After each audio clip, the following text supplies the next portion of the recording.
juggling. Dun, dun, dun, dun, dun, dun, dun, dun. Is that copyright?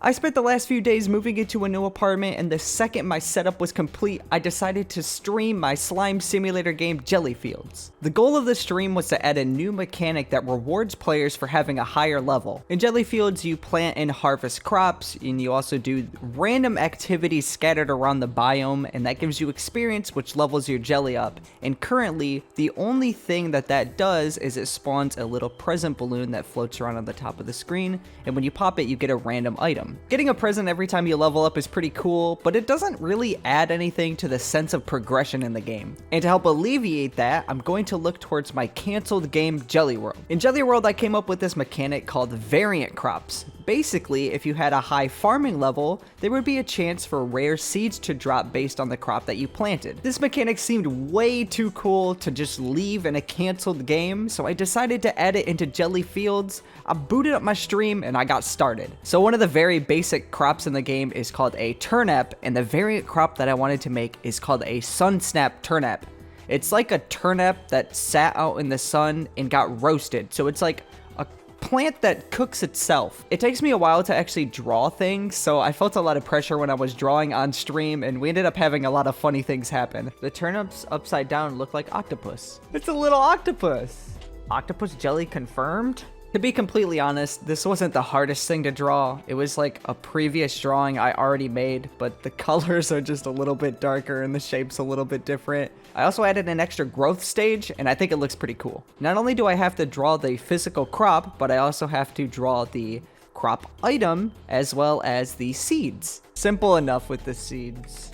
They're like the normal turnip, just a little different. Adding new items into Gelli Fields is pretty simple, so let me walk you through the process. First thing is drawing the items, and we already did that, so good job. And then we have to import the sprite into Unity and set all of these parameters and stuff like that, so it doesn't end up looking blurry or like really big. Next is creating the item scriptable object. If you don't know what that is, just Google what a scriptable object is. It's basically a way to contain a lot of information.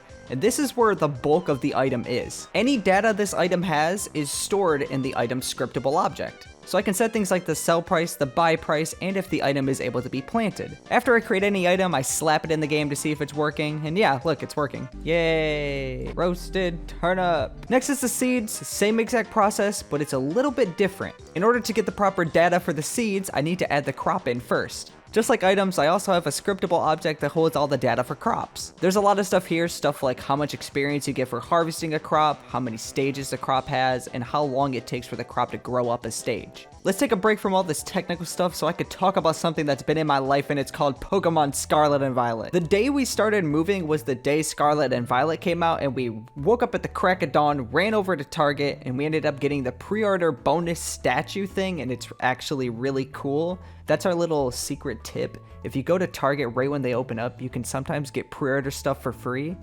without even having to pre-order the game. The games do have a lot of issues, but like playing a Pokemon game with my fiance is just amazing. Every time a Pokemon game comes out, we both just play it sitting next to each other, but now we're actually playing the game with each other, and it's amazing. I want to eat a jelly. Guys, stop. Are jellies meat? No, they're magic, guys. They're not meat. Now that we have the roasted turnip crop, we can go back to the actual seed item, and then we can set the roasted turnip crop in the crop parameter. I plant the seeds, and the crop is actually planted, and it's working perfectly. Now we need to make it so that these variant seeds rarely drop from the original turnip crop. I added two new values into the crop scriptable object. One is the variable crop chance, which is basically just the chances to drop the variant crop seeds.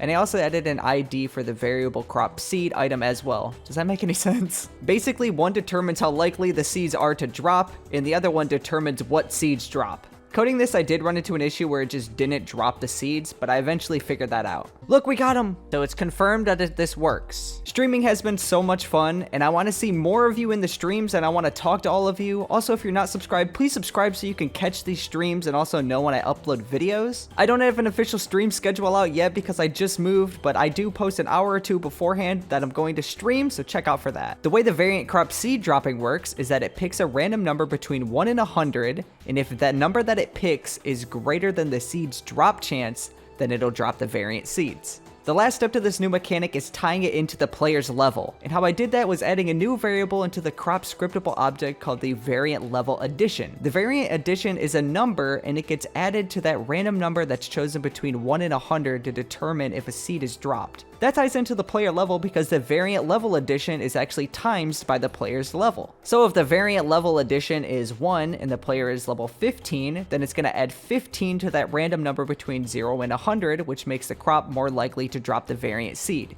I really hope that makes sense. Fairlii favorite game is Super Monkey Ball. When did I say that? We have my first member. Zeth, you get to name my Sobble plush. Zobi. I like that. I also now have memberships on my channel, so click that join button if you want to get cool stuff for the streams and other epic things like seeing my videos early. Goodbye.